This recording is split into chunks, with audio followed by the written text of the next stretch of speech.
Set solution के series में JAC board के स्टूडेंट्स के लिए साइंस सब्जेक्ट लेकर सेट नंबर 1 जो मॉडल पेपर हमारे जैक बोर्ड के जरिए यानी JCERT के जरिए भेजा गया है, आप सभी के प्रिपेयर के लिए उसका सॉल्यूशन लेकर आया हूँ। इस वीडियो में खास बात यह है कि हमने दोनों मीडियम के बच्चों के लिए ये वीडियो प्रिपेयर किए हैं। देन आप लोग इसे अच्छी तरह से स्टडी कीजिए और अपने नोटबुक्स में प्रिपेयर कीजिए, लिखिए, ताकि आप इसको प्रिपेयर करके अपने एग्जामिनेशन की तैयारी और भी बेहतर कर सकें।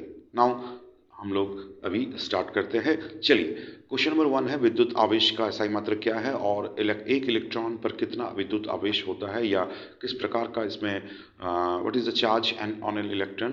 तो नेगेटिव चार्ज होते हैं और यहाँ जो SI यूनिट ऑफ जो इलेक्ट्रिक चार्ज है वो कूलम होता है। आगे बढ़ते हैं। वोल्टमीटर का प्रयोग कौन सी भौतिक राशि या किस तरह संयोजित होती है, या which physical quantity is measured by using voltmeter and how it is connected in electric circuit. Then देख सकते हैं कि वोल्टमीटर जो होते हैं वो to use measure potential difference, यानी जो वोल्ट मीटर में V से दिखाते हैं, जैसे 1 वोल्ट, 2 वोल्ट, 6 वोल्ट, 12 वोल्ट, ये पोटेंशियल डिफरेंस को बताया जाता है किसमें, इलेक्ट्रिक सर्किट में, और इसे कनेक्शन किया जाता है पैरेलल यानी समानांतर क्रम में। ऐसे धातु यानी ऐसे मेटल का नाम बताइए जो लिक्विड स्टेट में यानी द्रवित स्थिति में पाई जाती है। मरकरी यानी मर्क्यूरी जो है वो इकलौता ऐसा मेटल है। क्वेश्चन नेक्स्ट है, अल्काइन का सामान्य सूत्र क्या है। तो अल्काइन का ये चैप्टर आपके कार्बन तथा उसके यौगिक यानी कार्बन एंड इट्स कंपाउंड से रिलेटेड है। अल्काइन का जो जनरल फॉर्मूला होता है CnH2n-2 होती है। और याद रखिएगा इसका और दो पार्ट होते हैं, एल्कीन और एल्केन। एल्केन का फॉर्मूला होता है CnH2n+2। एल्कीन का फॉर्मूला होता है CnH2n। ये आप लोग को अच्छी तरह से याद करनी, वेरी इंपॉर्टेंट क्वेश्चन है। नाउ नेक्स्ट इज, मेंडल ने अपने प्रयोग के लिए किस पौधे को चुना। मेंडल एक एक्सपेरिमेंट कर रहा था, तो वो किस पौधे को यूज़ किया, यानी कौन से प्लांट को यूज़ किया अपने एक्सपेरिमेंट के लिए। पी प्लांट, चने का पौधा। नेक्स्ट क्वेश्चन, बायोडिग्रेडेबल सब्सटेंस क्या क्या है। ऐसे सब्सटेंस जो इजीली नेचर में मिल जाते हैं यानी प्रकृति में मिल जाते हैं। तो एग्जाम्पल कागज हो सकते हैं, खाद हो सकते हैं। Okay, now next question is, उत्पाद अपने ऊर्जा के लिए किस पर निर्भर होते हैं। No doubt, producer requires light, water and carbon dioxide. They use the light energy from the sun to combine carbon dioxide and water into simple sugars which are fuel for their cells. This process is called photosynthesis। यानी साधारण भाषा में ये कह सकते हैं कि प्रकाश संश्लेषण के लिए एक पेड़ यानी एक पेड़ पौधे या प्लांट्स को क्या कर चाहिए होता है, लाइट एनर्जी चाहिए होते हैं और साथ में वाटर और कार्बन डाइऑक्साइड चाहिए होते हैं। तो ये क्या करते हैं कि इस माध्यम से अपने सेल के लिए एक फ्यूल के रूप में काम करते हैं। तो ये हमारा आंसर होगा। क्वेश्चन नंबर नेक्स्ट है, 1 एम्पियर का डिफिनेशन करना है और एक क्वेश्चन इसमें न्यूमेरिकल भी पूछा गया है कि करंट का कैलकुलेट करेंगे अगर हमारे पास चार्ज और गिवन टाइम है, समय दिया हुआ है और चार्ज कितना है, तो वो हमें उसके माध्यम से इस परिभाषा को लिखनी है और इस एम्पियर को डिफाइन करनी है कि 1 ampere is defined as 1 coulomb of charge per second. An ampere is a unit of measure of the rate of the electron flow और of current in an electrical conductor. Okay, इसका numerical को इस तरह से बनाएंगे, current equal to charge by time equal to charge by time. Current charge जो है वो 500C है, कूलम है, एंड टाइम जो था वो 10 मिनट है, बट हमें चाहिए कि इसे 60 के साथ मल्टीप्लाई करके सेकंड में कन्वर्ट कर लेनी होगी, और 500 बाय 600 का जो इक्विवेलेंट होगा वो 0.833 एम्पियर होगा। यानी करंट का जो ऐसा यूनिट होता है वो एम्पियर होता है, इसलिए यहाँ एम्पियर भी लगाना पड़ेगा। आगे नेक्स्ट क्वेश्चन है, how does the resistance of a wire change with change in its area of cross section। and next question is, on what factor does the resistance of conductor depend। तो पहला का जो question है का उसका answer है कि resistance is inversely proportional to the area of cross section and when the area of cross section increases resistance decreases and vice versa। Means ये जो है रेजिस्टेंस जो होता है वो इनवर्सली प्रोपोर्शनल होता है किसका, एरिया ऑफ क्रॉस सेक्शन का।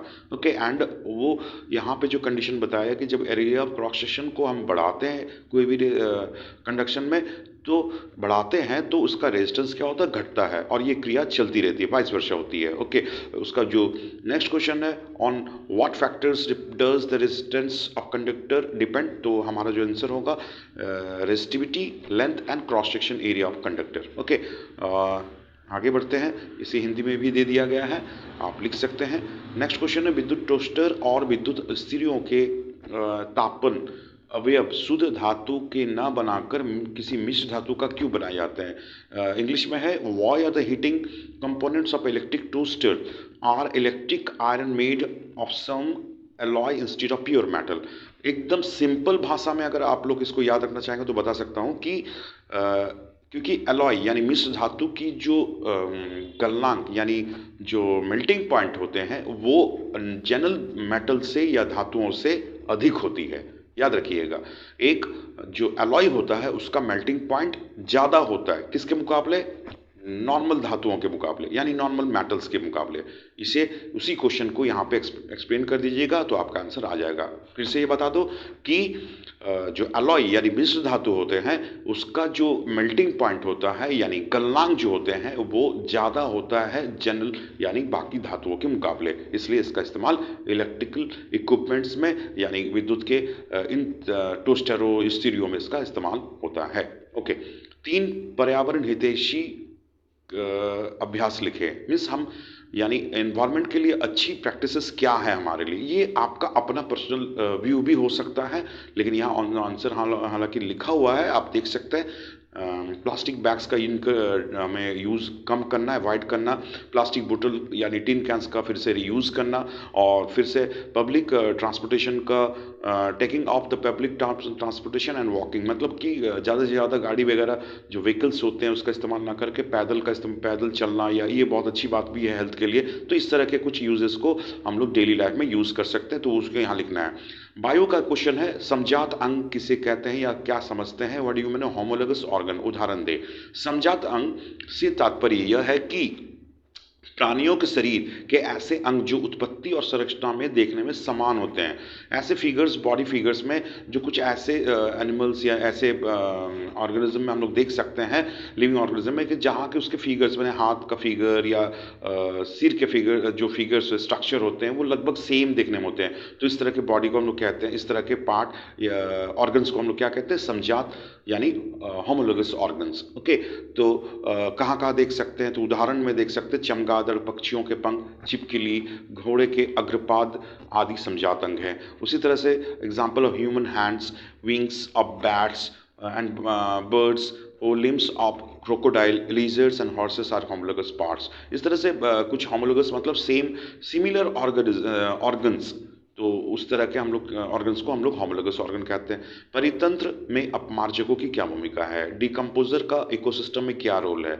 तो याद रखिएगा, ये क्या करता है कि परितंत्र में जो हानिकारक पदार्थ है यानी जो डेड पार्टिकल्स है या जो हार्मफुल ऑब्जेक्ट है, इसको डिकम्पोज करने का बहुत बड़ा रोल होता है। ये क्या करता है, जैसे आप देख सकते हैं, डिस्कस करते चलिए कि परितंत्र में अपमार्जक मृत जैविक अवशेषों का अपमार्जन करता है। मीन्स परितंत्र में अपमार्जक जो होते हैं, जो मृत अवशेष, जैसे कुछ जीव अगर मरे हुए हैं तो उसको क्या करते हैं, उसको डिकम्पोज करते हैं, उसको समाप्त करते हैं, और मृत शरीरों को अपने भोजन के लिए उपयोग करते हैं। जाहिर है वो डिकम्पोजर क्या करते हैं, उसको अपने खाने के लिए, भोजन के लिए, फूड पार्टिकल्स के रूप में यूज़ करते हैं। देन उसका जो हार्ड सब्सटेंस है उसको सिंपल में बदल देते हैं, और वही बात क्या होता है, कॉम्प्लेक्स जो है वो सिंपलर में बदला जाता है। ये पदार्थ जीवाणुओं द्वारा स्रावित किए जाने वाले एंजाइमों की मदद से कुछ समय तक अंतराल में सरल अणु में परिणत हो जाता है। तो मतलब क्या है कि डिकम्पोजर क्या कर रहे हैं, जो हार्मफुल ऑब्जेक्ट है यानी ये मरे हुए सड़े हुए पदार्थ हैं उसे खा लेते हैं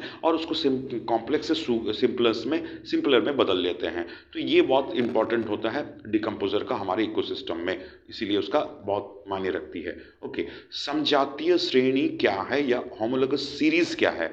एक याद रखिए, या कन्फ्यूजन मत हो गया, ये केमिस्ट्री से है, और हमारा जो पिछला क्वेश्चन था वो समजातीय होमोलोगस ऑर्गन्स था। ओके, समजातीय श्रेणी क्या है? जो एक तरह के कार्बनिक, मैंने कार्बन एंड कंपाउंड से रिलेटेड है ये चैप्टर, ये क्वेश्चन, ये series of organic compounds having similar structure and chemical property and differences of 14U in CH2 का डिफरेंस होता है। ऐसा सीरीज जिसमें CH2 का डिफरेंस होता है, ये उसमें जैसे कुछ एग्जांपल भी यहाँ दिए हैं, CH3OH, C2H5OH means alcohol, OH जो लगते हैं वो अल्कोहल होते हैं यहाँ पे, ठीक है। एथेनॉल, ब्यूटेनॉल, ये कुछ एग्जांपल है जिसमें क्या देख रहे हैं कि CH2 का डिफरेंस होता है। तो ये जो कंपोनेंट, इस तरह के कुछ एग्जांपल जो हैं ये क्या बताते हैं, होमोलोगस सीरीज को बताते हैं। ओके, ये आप स्टडी कर लीजिएगा कार्बन एंड कंपाउंड को, बहुत इंपॉर्टेंट चैप्टर है आप सभी के लिए। को नेक्स्ट क्वेश्चन नंबर 15, सीरीज, जो रेजिस्टर्स के जो सीरीज होते हैं, series combination of resistors define करने बोला जा रहा है कि सीरीज कॉम्बिनेशन ऑफ रेजिस्टर्स क्या होते हैं, और इसमें एक डिराइव भी करना है एक्सप्रेशन के जरिए फॉर द इक्विवेलेंट रेजिस्टेंस कैसे निकालते हैं। ये बहुत इंपॉर्टेंट है, सीरीज और पैरेलल दोनों को आप लोग को लर्न करनी होगी, पढ़नी होगी, ताकि ये दोनों में से कोई एक क्वेश्चन जरूर आएंगे। एक पैरेलल से रिलेटेड है, एक सीरीज से रिलेटेड है। तो यहाँ पे सीरीज कॉम्बिनेशन को एक्सप्रेशन करना होगा या डिफिनेशन करना होगा, तो कैसे लिख रहे हैं देखिए, when 2 or more resistors connected end to end consecutively, मतलब यहाँ पे क्या कि 2 या 2 से ज़्यादा रेजिस्टर्स को हम लोग एंड टू एंड जोड़ते हैं एक कोई भी इलेक्ट्रिकल सर्किट पे, तो ये सीरीज कनेक्शन में होता है। और ये डेरिवेशन को आप लोग को अच्छे से लर्न करनी होगी, और रेजिस्टेंस को हम लोग क्या दिखाएंगे, R1 R2 R3 के कनेक्शन के फॉर्म में दिखाएंगे। ये आपको डायग्राम बतानी होगी। ओम्स लॉ है जो आपको उसमें इसमें अप्लाई करने के बाद हम लोग इसको यहाँ ऐसे दिखा सकते हैं। फाइनली हम लोग को क्या मिल रहा है, R = R1 + R2 + R3। ये कंप्लीट आपको दिखाने के बाद क्या होगा कि आपका ये क्वेश्चन कंप्लीट हो जाएगा। Very very important question. श्रृंखला संयोजनों का संयोजन, तो इसमें उसी का हिंदी रूपांतरण है। आप लोग इसको अच्छी तरह से स्टडी कर लीजिए प्लीज़, आप लोग के लिए बेनिफिशियल होगा ये। ओके, देख सकते हैं। फिर है अगला क्वेश्चन, धातु और अधातु में रासायनिक गुणों के आधार में अंतर करना है। 2 तरह के क्वेश्चन आ सकते हैं, मेटल और नॉन मेटल में केमिकल प्रॉपर्टी के आधार में डिफरेंशिएट करना है, अंतर स्पष्ट करनी है। वहीं पे कभी कभी भौतिक यानी फिजिकल प्रॉपर्टी के आधार पर भी अंतर निकालने के या अंतर बताने के लिए आती है। तो इसलिए आप लोग ध्यान दीजिए कि मेटल और नॉन मेटल में जो डिफरेंशिएशन किया गया या डिफरेंस बताया गया या डिस्टिंग्विश बिटवीन देम एक्सप्रेशन किया गया है, तो आप लोग को इस तरह से स्टडी करनी है। जैसे लाइक एक एग्जांपल ले सकते हैं कि पहला लाइन है कि oxides of metal are basic in nature, ये केमिकल प्रॉपर्टी है मेटल का। वहीं पर नॉन मेटल का प्रॉपर्टी है, ये oxides of non metals are acidic in nature. याद रखिएगा, बहुत वेरी वेरी इंपॉर्टेंट क्वेश्चन है ये।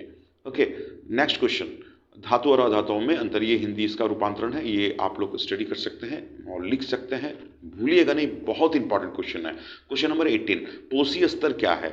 तो पोषी स्तर मतलब ट्रॉफिक लेवल इंग्लिश में कहते हैं, और फूड चेन के माध्यम से इसका यानी खाद्य श्रृंखला यानी आहार श्रृंखला के माध्यम से इसका एग्जाम्पल को बताना है। ट्रॉफिक लेवल मतलब ये एक स्तर होता है। एक एग्जाम्पल यहाँ पे डायग्राम के जरिए आपको समझाया जा रहा है कि ये जैसे घास है, घास के बाद क्या आ गया, ग्रास हुपर यानी टिड्डा, और टिड्डा को कौन मतलब घास को कौन खा रहा है, टिड्डा को कौन खा रहा है, मेढक को कौन खा रहा है, स्नैक यानी सांप। तो ये जो पोषी स्तर है यानी ट्रॉफिक लेवल है, ये एक चैनल है खाद्य श्रृंखला यानी फूड चेन को एक्सप्रेशन करता है, इसको बताता है। तो ये आप लोग जरूर स्टडी कीजिए, बहुत इंपॉर्टेंट क्वेश्चन है। नाउ नेक्स्ट क्वेश्चन इज, प्रभावी लक्षण से क्या समझते हैं। एंड नेक्स्ट इज, मेंडल के प्रयोग द्वारा कैसे पता चला कि लक्षण प्रभावी है या अप्रभावी है, समझाइए। What do you mean by dominant traits. And next is, how Mendel experience show that the traits may be dominant and और रेसेसिव। देन ये भी बहुत इंपॉर्टेंट क्वेश्चन है आपके एग्जाम के लिए, क्योंकि मेंडल से रिगार्डिंग क्वेश्चन आपके जरूर आएंगे, तो आप जरूर इसको स्टडी कीजिए। और ये जो है आप लोग देख सकते हैं कि इसका आंसर आप क्लियर कर चुके हैं। हिंदी में भी यही हमारा यहाँ जो फाइनल वीडियो है ये ख़त्म हो रहा है। आपको अगर PDF चाहिए होगा तो प्लीज़ कमेंट और ज़रूर कीजिएगा।